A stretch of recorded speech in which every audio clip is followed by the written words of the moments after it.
ট্ৰেণ্ডটো আপোনালোকে নিজেই দেখিছে কি হৈ আছে আগতে এনেকুৱা সময়ত থাৰ্ড ৰাউণ্ডত কংগ্ৰেছ ক'ত থাকে বিজেপি ক'ত থাকে গতিকে আমি খুব আশাবাদী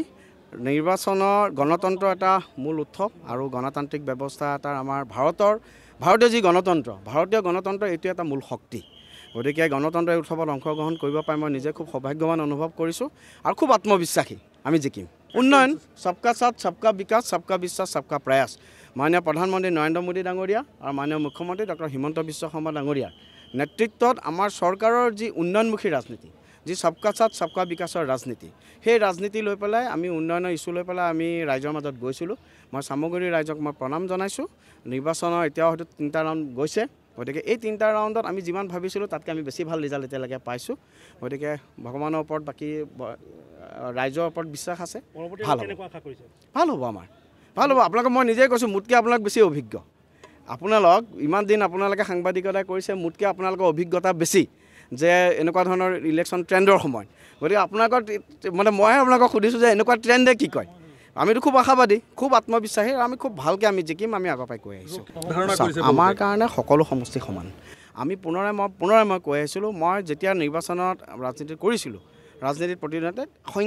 সংখ্যালঘু বুলি মই কেতিয়াও ভাবি পেলাই মই ৰাজনীতি কৰা নাছিলোঁ আমাৰ এটাই কথা সবকা সাথ সবকা বিকাশ justice to all appeasement to none এই নীতি লৈ পেলাই আমি মানুহৰ মাজত আগবাঢ়িছিলোঁ গতিকে চামগুৰিৰ ৰাইজক মই প্ৰণাম জনাইছোঁ তেওঁলোকে খুব গণতান্ত্ৰিক প্ৰক্ৰিয়া এটাত খুব গঠনমূলকভাৱে তেওঁলোকে অংশগ্ৰহণ কৰিছে আৰু এইটোৱে হৈছে গণতন্ত্ৰৰ শক্তি এইবোৰ পুৰণা পাষ্ট টেন্স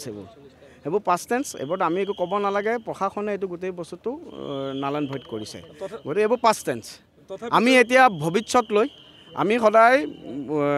মানে অতীতৰ পৰা হেৰি কৰিব লাগে বৰ্তমানক লৈ আমি গৌৰৱ অনুভৱ কৰিব লাগে আৰু ভৱিষ্যতক লৈ আমি সদায় আশাবাদী হ'ব লাগে আজি এটা কথা মোৰ মনটো আৰু ভাল লাগি আছে এতিয়া মই যিমান দূৰ মহাৰাষ্ট্ৰ ঝাৰখণ্ডতো আমি খুব ভাল আমাৰ হৈছে অসমৰ 5টা উপ নিৰ্বাচনতে আমাৰ খুব ভাল হৈ আহিছে তেওঁলোকে কি কয় সেইটো কথাতকৈ আমি কথা কৈছোঁ আমি কি কৈছোঁ আমাৰ ক্ৰেডিবিলিটি কি ৰাইজৰ আগত আমি কি লৈ পেলাই আমি আগবাঢ়িছোঁ গতিকে ৰাইজৰ আগত আমি যি ইছ্যু লৈ আগবাঢ়িছোঁ ৰাইজৰ আগত আমাৰ ক্ৰেডিবিলিটি কি এই ক্ৰেডিবিলিটি মানে এষ্টাব্লিছ হৈছে গতিকে পৰৱৰ্তী সময়ত কোনে কি কৈছে এইটো ডাঙৰ কথা নহয় আমি কি কৈছোঁ আমি ৰাইজৰ মাজত কেনেকৈ সোমাইছোঁ ৰাইজে আমাক কেনেকৈ আশীৰ্বাদ দিছে ৰাইজক লগত লৈ পেলাই আমি কেনেকৈ আগবাঢ়ি যাম সেইটোৱে মুখ্য কথা চাওক হাৰিয়ানা নিৰ্বাচন যেতিয়া হৈছিল হাৰিয়ানা নিৰ্বাচনত ৰাতিপুৱা 10টা বজালৈকে তেওঁলোক আগবাঢ়ি আছে তেতিয়া লগে লগে বম ফুটাইছে জেলেপি অৰ্ডাৰ দিছে চব কৰিছে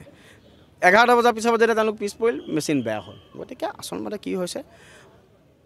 শাসকীয় পাৰ্টি হওক বা অপজিশ্যন পাৰ্টি হওক সদায় গণতান্ত্ৰিক যিবোৰ ইনষ্টিটিউট আছে যিবোৰ আমাৰ সাংবিধানিক সংস্থা আছে সেই সাংবিধানিক সংস্থাসমূহৰ প্ৰতি সম্পূৰ্ণৰূপে সন্মান প্ৰদৰ্শন কৰিব লাগে this is democracy this is the beauty of democracy যদি আমি সেই ডেমক্ৰেচিক আমি সন্মান নকৰোঁ তেনেহ'লে কংগ্ৰেছৰ যিটো অৱস্থা আছে আপোনালোকে দেখিছে অকলতো বিজেপি কংগ্ৰেছক এই অৱস্থা কোনে কৰিছে ৰাইজে কৰিছে তেওঁলোক আজিৰ দিনত অস্তিত্বৰ সংকটত পৰিছে গতিকে যেতিয়া মই এটাই অনুৰোধ জনাম যোনে নহওক কিয় সদায় আমাৰ যিবোৰ সাংবিধানিক সংস্থা আছে আৰু ভাৰতৰ যি গণতন্ত্ৰ ৱৰ্ল্ডৰ লাৰ্জেষ্ট ডেমক্ৰেচি এই গণতন্ত্ৰক লৈ পেলাই আমি গোটেই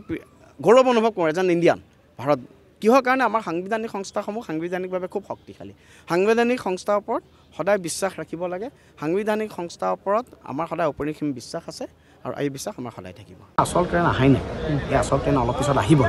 গতিকে আমিও অপেক্ষা কৰোঁ আপোনালোকে অপেক্ষা কৰে কিন্তু খুব ভাল ৰিজাল্ট হৈছে কিন্তু বগামুখৰ দৰে ভোট কেন্দ্ৰত বিজেপিয়ে লিড পাইছোঁ কাৱৈমাৰীৰ দৰে পঞ্চায়তত আমি লিড পাইছোঁ মই সেইটোৱে কৈছোঁ যে আমি সকলোৰে সহযোগত সকলোৰে বিকাশৰ আমাৰ যি ৰাজনীতি